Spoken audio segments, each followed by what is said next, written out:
No, I'm good. Hi out there. Welcome to TXNORML's monthly meeting. It's the first meeting for anybody? Hands? Anybody? Welcome. This is the Austin-based chapter of NORML. TXNORML is the state chapter and Austin-based chapter, but we are the National Organization for the Reform of Marijuana Laws. So we're working to make certain that it's no longer a criminal penalty for an adult to responsibly use cannabis, and that medical care can be using cannabis regardless of age. That's between a doctor and a patient and parents. And I know that yesterday's election, I hope everybody voted. I'm sorry to say it didn't go as well as we had hoped, but Texas does not exist in a vacuum, and there were a lot of other important elections yesterday, so we're going to talk about those in case you're not up to date on how many states it is legal to possess marijuana in, because it's kind of quickly changing. We have a lot of board members here. If you haven't ever met some of us, can you guys raise your hands, everybody that's a volunteer on the board? We're all volunteers, everything that we do, and we're just working here for you. So we take memberships if you want to pledge to be sort of a partner with us in this, but we also take donations of any sort, and we sell merchandise. So we have a table over here if you would like to come and take a look and sign up for a monthly donation or a one-time donation, or take a look at some of the shirts, bracelets, buttons, all good things for conversation starters, or just to slap a sticker on somewhere like Flamingo Cantina when you see that other people are stickering. So just trying to get people to realize this is something that people are talking about, and don't be afraid to talk about it. I like to talk to somebody in a restaurant and they'll talk in hushed tones like this is something we're not allowed to even mention in public, but it's not anymore. So don't be concerned about that, and just take a risk and talk to the cashier or somebody in line sometime and just see what they say. It's really kind of interesting. Everybody has a story. I've been at even a donor event for a theater, and I talked to one of the women that won something, and she started telling me 3 different stories about people in her family and herself related to cannabis. So no matter if it's somebody bidding on a $400 bottle of vodka or just somebody in your grocery line, they have a story that's probably related, and you can explain to them how the prohibition isn't helping anything. It's a failed policy.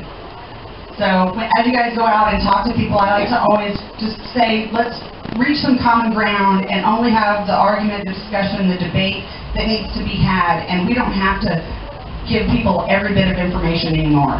We can now say, okay, what are your concerns? And the concerns are usually things like, we don't want children to have it, we don't want people graduating to heroin, we don't want more crime, things like that. All things that we can agree with and say, we don't want that either, and then we can say, tell us how this policy is addressing your concerns.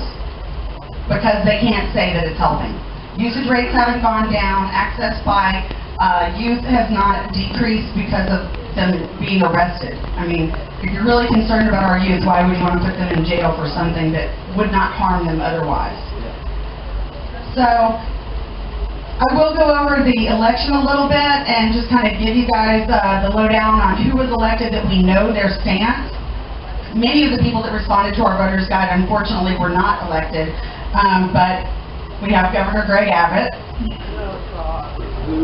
Yeah, we know his stance. He's responded to multiple requests for his stance with the same standard letter that is just basically drug policy is good and marijuana is bad. It's the highest tier of addiction and restriction. And so the only thing I can say is Perry said that he would never sign a marijuana bill either, and he was known to flip whenever it was in his best interest. So if he was in Switzerland talking, then he knew it wasn't a very popular opinion to be so hard on drugs, and he talked a lot saner than what he has back home. So let's just hope that Greg Abbott is a politician like many, and will go with the way of the people and his colleagues that we still have to work on. So we have 181 legislators to get through before we even see the governor's desk or even the lieutenant governor's desk. So it's not all lost. We have a lot of relationship building to work on, and that can help us with Abbott in addressing his concerns and getting this idea out of his head that we have to follow federal law. Because now there are 4 states who will not be. plus the District of Columbia. So I'm going to talk about that too. And we did hear that a member of one of our coalitions met with someone in Abbott's office in October, and that he is willing to talk about the civil penalties or decrim bill. So there might be some light there. I mean, he's in a wheelchair, he's a patient himself. Surely if he can see the reasoning behind decriminalization, certainly he could see the reasoning behind not arresting people that are seriously ill. So I think we can do some work on him. We have a few members of the House that were on the committee that passed the decrim bill out of committee last session. Representative Hughes and Representative Schaefer were both on that committee, and they were both re-elected. So I don't know when the committee assignments are made, but if they are on the committee again, then we know that we have them on our side for decrim at least. Representative Debbie Riddle voted on a bill in 2005 that was favorable for marijuana, so she was reelected. House Representative Tan Parker also reelected, and he was recently made statements about medical marijuana and being interested in pursuing that. Representative Neistat was reelected, and he has filed the medical marijuana bill for affirmative defense for, I guess, about the past 5 sessions. U.S. Representative Beto O'Rourke was reelected, and he has authored a book and called for legislation on a federal level to allow the states to move forward. And unfortunately, U.S. Representative Lamar Smith was also reelected. This is a representative that has no intention of having the bill to end federal marijuana prohibition heard. He won't give it a hearing. So if you are in his district, look it up and get in touch with him and explain to him why his position needs to be reevaluated. District 21, he's here, so you might not be in his district if you live in Austin, but many people in the Austin area are. And we have an activist guide at our table that kind of walks you through how to find out who your representatives are and some steps on sort of etiquette and guidelines in contacting them, and some talking points as well. So please feel free to take some handouts, take extra so you have something to give someone when you're talking to them. That's why we print them. That's partly what we use donations for, is printing out those handouts. Sorry.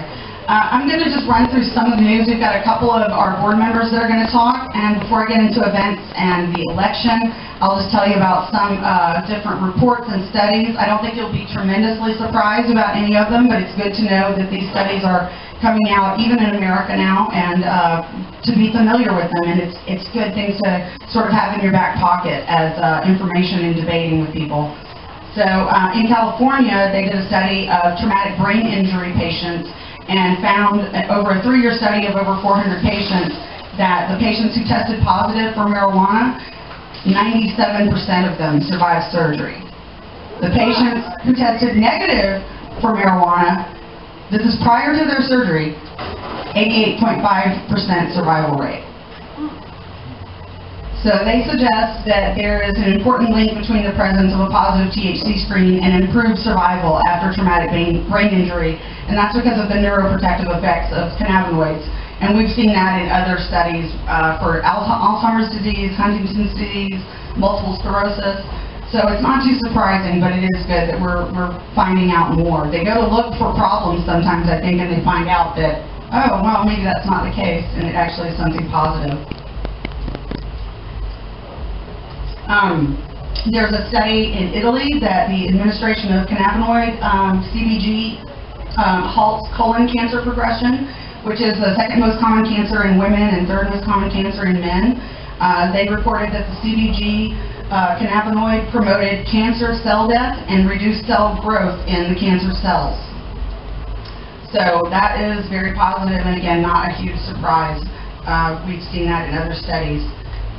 For Parkinson's disease, there's a study in Brazil showing that CBD improves their quality of life, and a survey of the patients indicates that half of the subjects who try cannabis report receiving relief from it.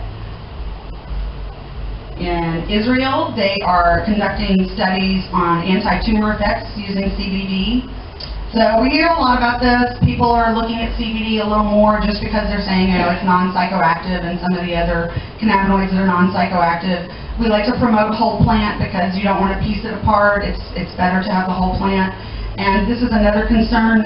There's a report out of California about the purity of these so-called hemp CBD oils that they're saying are legal. There's concern of what they're being made with, especially if someone's saying that they're made from industrial hemp, because that cannot be really. CBD is only to be extracted from the flower, the leaves, and to a very minor extent the stalk of the hemp plant. So if you're seeing something that claims to be legal and claims to be CBD, CBD is illegal federally, just like marijuana is. So these companies that are touting legal CBD, look a little further into it. And this was a great one I hadn't heard about. In New Mexico, an appeals court says that medicinal marijuana costs are to be covered by workers' comp. I thought that was pretty great. So employers and insurance companies are legally obligated to cover the expense of medical cannabis for employees injured on the job. So you get hurt on your job, your doctor recommends cannabis, it's covered under your workers' comp. And that's completely opposite of what California, Oregon, and Washington have basically been deciding, that they do not exempt patients from being fired for their off-the-job cannabis use. So we're making some progress. In Delaware, there's a poll saying that the majority of their residents favor legalizing marijuana everywhere. And according to Canada's largest mental health group, they are calling for the legalization of cannabis. They've said all available evidence indicates that criminalization of cannabis use is ineffective, costly, and constitutes poor public policy. Yeah. Philadelphia, the city of Philadelphia has depenalized marijuana possession offenses. The mayor has signed that into law. Just a reminder that we can't do that here in Texas. In '97, a group tried to get medical marijuana on the ballot locally, and part of their campaign included a little civil disobedience, and that was 1 year after California passed medical. So our legislators swiftly took away our ability to change drug laws on a local level. Now we're fighting at the state level, and we have to get our representatives to file bills. So when you hear about other states collecting signatures and why we're not doing that, that's why. And we can talk more about that. If you want to ask any of us questions, I'm happy to clarify. And the last thing I have on our news nationally in other states is that in Maryland, reduced marijuana possession penalty is taking effect. So that, with Maryland, that makes 20 other states and the District of Columbia now classify minor possession of marijuana as a non-arrestable offense.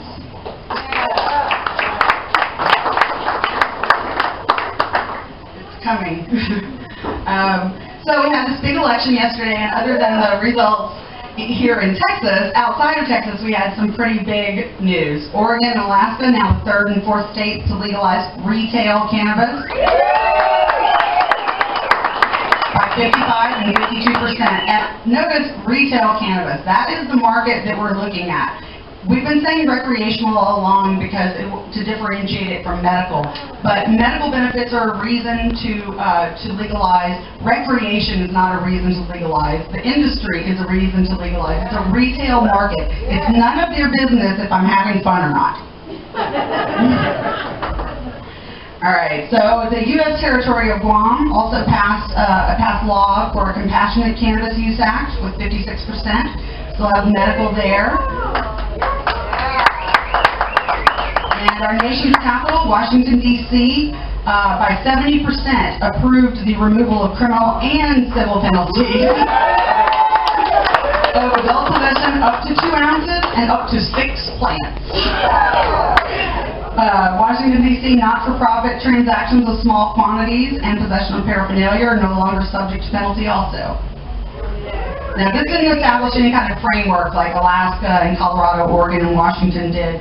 So we're going to have to wait and see what their city council passes for the actual industry and what their if the congressional body approves this or not, because the Congress can actually take away the law that they pass because they're not an actual state. In Florida, we almost saw a win on medical cannabis, but unfortunately, it required a supermajority of more than 60% to make a constitutional amendment, and they got 58%. So close. In California, 60% of the voters backed a proposition there that defelonizes simple drug possession crimes. This is hash they decriminalized, and as well as some other substances. I don't have it here in front of me, but I recall it was meth and heroin, I believe. So, I mean, we're doing no good to put people in jail for those substances either. I mean, honestly, they can get those drugs once they get in prison anyway. And those serving time for these felony drug offenses in California are going to be able to petition for resentencing. So everybody's always asking about that. These policies and things like that change once the laws start changing. So we are starting to see some things fall into place. In Michigan, several cities passed ballot measures depenalizing adult possession of up to 1 ounce. And they're expecting a statewide proposal in 2015. And Maine approved a municipal ordinance eliminating local penalties on up to 1 ounce. And New Mexico voted in favor of decriminalization of 1 ounce on a city, county, and state level for 2 counties. So basically the counties are saying we're legalizing it here or decriminalizing it here on up to 1 ounce, and we agree that it should be on a statewide level, but it's not as yet in New Mexico. All right? Not a bad haul for 1 year, right? So since Texas, we have our legislative session in the odd-numbered years, we're going to see this happen every year. Next year, we'll have our legislative session. We're going in with 4 states now legal, plus the nation's capital. And then next time when we go into the 2017 session, we'll have had 2016, and I'm sure several more states will be legal by then. So we're going to see some big changes happening. The conversation is changing. And Dave is going to talk to you about the veterans issues and getting out and talking to your legislators, which he has had some experience doing this past year or so. Dave Bass, our Veterans Outreach Director. Thank you for being here tonight. Who's here for the first time ever? Please raise your hand. Wow, that's a lot of people. Thank you so much for being here. This is great. November the 11th, next Tuesday, is Veterans Day, and TXNORML and our coalition is calling on every veteran in the state of Texas who uses cannabis, and every person who supports veterans' rights to use cannabis for medical reasons in Texas, to contact your legislator, your state representative, and your senator on Tuesday, November the 11th. Please look on our TXNORML website for the invitation and join the invitation. The invitation has a step-by-step process for how to find your 2 representatives and how to contact them. And we've also posted a sample letter that you can use, or you can use parts of it, or you can just speak from your heart why you believe that veterans in Texas should have legal access to medical marijuana. Thank you for your support. Thank you for being here tonight.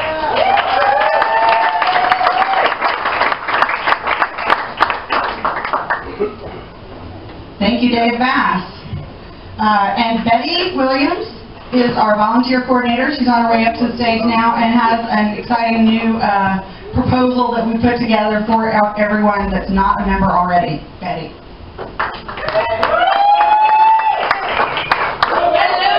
Thank you for coming out on such a dreary night.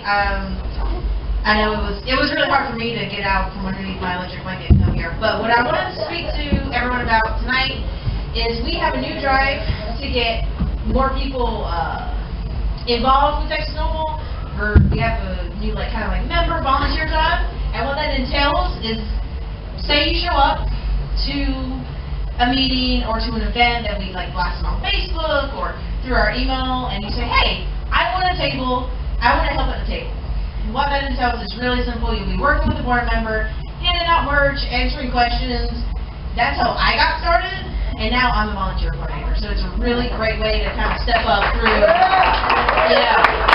It seems simple, I'm just handing out shirts, but it's, again, the stepping stone to get involved with TXNORML. What you would do is you would show up to the event that you volunteered for, work at least 2 hours, and then you would show up to another event and work another 2 hours. That gets you your basic membership. So you are now a member of Texas NORML, and you've spent no money. You've just given us your time and your hard-earned sweat, and you have helped us to speak to the public. If you like to go up another, that would be another 2 events, 2 hours each, and that would be another. You would get the shirt, and then after that, you would get. I always have to look at the jar for Freedom Fighter. So basic membership, it's 2 buttons and a sticker. I should know this, but I don't. It's fine. It's on a piece of paper somewhere. It's at the table. And whenever you do this, you're on the front lines of change. So people will come up to your table. We've had people come up to the table at like the Reggae Fest and know nothing about NORML. They don't even know what it stands for. So you get to educate people. You get to tell them what's currently going on in Texas. You get to bring more people into Texas NORML. And you're living the change you want to see. So if you want to see it legalized, you want to see it decrim, you want to see medical, this is the way to do it. It's by volunteering in Texas NORML, giving us your time, giving us your talents. We're always looking for people to help us with like the GHC bike ride, or handing out flyers, or tech stuff, admin. Like there's a whole bunch of stuff. You can always just email volunteer@texasnormal.org, and I can totally place you. And then after this, I mean, like I said, this is the key to changing laws in Texas. Is talking to people and getting them active. Because if you get active, that has a snowball effect. So someone who's maybe been thinking, like, I don't know, like I'm kind of scared about going out in public, they see you out there talking to people at an event, they're like, hey, I can do that. That one person brings up 2 more. Those 2 people bring in 4 more. And soon we have this awesome Texas NORML volunteer army that is going to really help us change laws here in Texas. So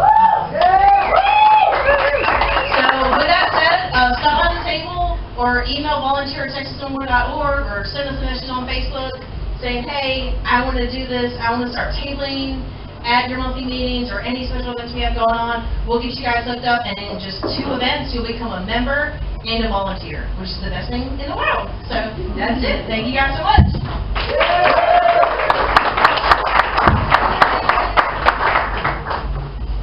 Thank you, Betty. Yeah, we kind of reeled Betty in pretty quickly. She seemed like she was excited. Here, can you type this page up that's handwritten? Oh, you did that. That was great. How about you do this? Thank you, Betty. We're going to go through our upcoming events. We have a patient group called PACT, Patient Alliance for Cannabis Therapeutics, and they are meeting on Saturday, November 8th, so that's this Saturday, from 2 to 6 at the Capitol. They've been holding a lot of their meetings at the Capitol, so you can get familiar with the process, the building itself. It's a little confusing, but once you understand that E2 is a basement, then half your problems are over. So they are meeting in the basement level, E2 014, and that's on our Facebook as an event. I'm holding a family-friendly meetup, I guess maybe weather providing, at Central Market on Lamar on Sunday, November 9th from 1 to 4. And again, these events are all on our Facebook page and on our website.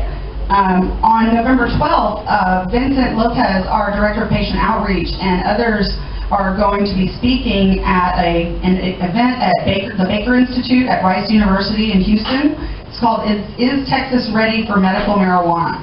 And that's taking place in Houston, so they require an RSVP, but it is a free event from 6:30 to 8:30. So a few of us are taking a little road trip, and we'll see Vincent, a couple of doctors. I'm not sure who else is going to be on that panel, but it should be really good. The Rice University at the Baker Institute has done some really incredible things.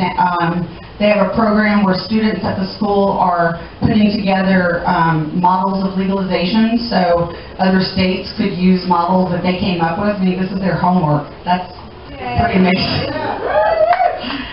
We'll be right back here on December 3rd for the open monthly meeting. Every first Wednesday we come. Flamingo Cantina hosts us here, when we love them for it, so please take care of them. And we'll have comedians up in a few minutes at 9:30, and we always have those. for you to enjoy. The Outlaw Montgomery Wayne will be up here to introduce them shortly. And but then we'll have reggae from the Mau Mau Chaplain. So we'll be here again December 3rd. Please invite your friends and family and bring a friend next time. And lastly, we have the THC, Team Hope Through Cannabis. That's our athletic group. They have a social bike ride on December 7th. They're meeting at 3 p.m. at the Capitol Building on the south side. That's weather permitting again. And then we have some plans for the legislative session, just to give you an idea of what we're doing. We are in coalition with other groups, and we're planning for the legislative session a lobby day probably in January. We're not definite on the date yet, but stay tuned for that. We'll go around to the different legislators' office and speak to them and make sure that people get to talk to their own representatives and kind of walk you through it. Prior to that, probably in December, we're going to have an activist day, and hopefully we'll hold that at the Capitol also, so we can kind of get ready for the lobby day and know what to expect and prepare you for it. And in March, we'll have an exhibit in the hallway of the Capitol with some graphic images and boards that explain the bills or show some graphic images that promote the bills.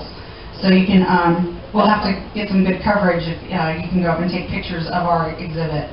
So that's some of our plans, and we have a lot more coming up. Hopefully you made it out to our members mixer. If you didn't, please stay tuned next year because it is a fun party. It was a fun party. So just stay up to date on our calendar, on our Facebook events page. Thank you for Dave and Betty for coming up and talking. I appreciate everybody coming out in the weather and the rain, and please ask us any questions if you have any. I'm going to step down and talk to everybody, and we'll have comedy shortly in about 20 minutes. Thank you.